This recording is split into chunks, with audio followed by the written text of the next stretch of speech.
This is a poem on motherhood and parenting and general things. It's very short.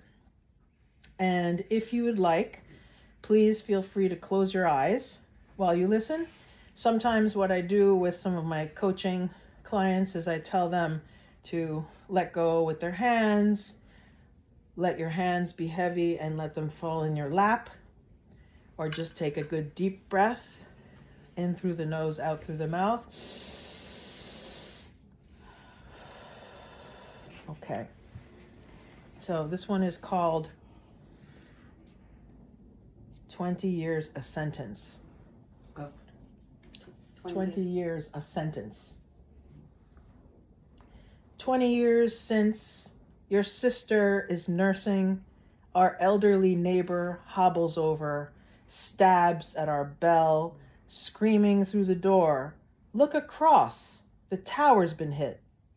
The second plane crashes, flame ball is in our eyes, a vibration across the river booms in eardrums, and you speak like any normal little boy. "Mommy, why you cry?" Pins my heart to the back of my rib cage. I sink, prayerful, atheist, unknown, unknowable. Okay. So now, this is a different exercise with the prompts for this afternoon.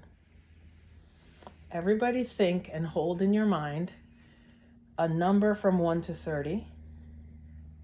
Everyone has a favorite number. I know what mine is. And we have a list of 30 words, some of which have double meanings, some of which are different parts of speech. If the word that comes up for your number doesn't suit you, you can also go with its antonym. Okay. A number from 1 to 30. My number is 29. And my word is trip. Trip can be a verb or a noun. Trip can go into the past tense or another, a plural version of it, and so forth. All right, so we're going to go around and see. It doesn't matter if people have the same number, but each number has a word which is selected at random. So your number from 1 to 30, you can say it. Avanti. 5. 5. The word is new. New. If you forget later on, I will let you know. Mary Grace, what's your number? 21. Perfect. For 21, the word is kind. Kind. And Maria, your number? 27. 27. Puzzle. The word is puzzle. So appropriate. Dorothy, what's your number? 4. All right, super. And for 4, it's walk. Walk. Walk. I need to do that. Excellent. 25. And Pamela, 25, your word is breakfast. All right. Breakfast.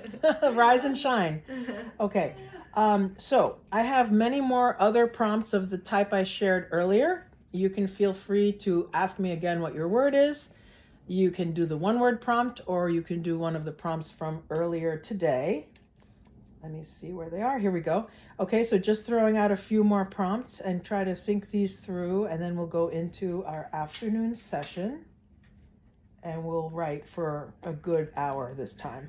You can, of course, go back to what you were doing or whatever you were doing before today, or select one of these. So where I started with an epistolary possible essay prompt or poem prompt, write a letter of thanks to your body.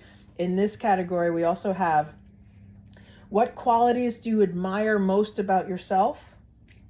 What qualities do you admire most about yourself? Next, what are your top 3 non-negotiables in relationships? What are your top 3 non-negotiables in relationships? Next one. How do you tend to your emotional needs when you feel overwhelmed? How do you tend to your emotional needs when you feel overwhelmed? And for me, that's journaling, writing, revising, whatever stage. Can you repeat that, please? Sure. How do you tend to your emotional needs when you feel overwhelmed?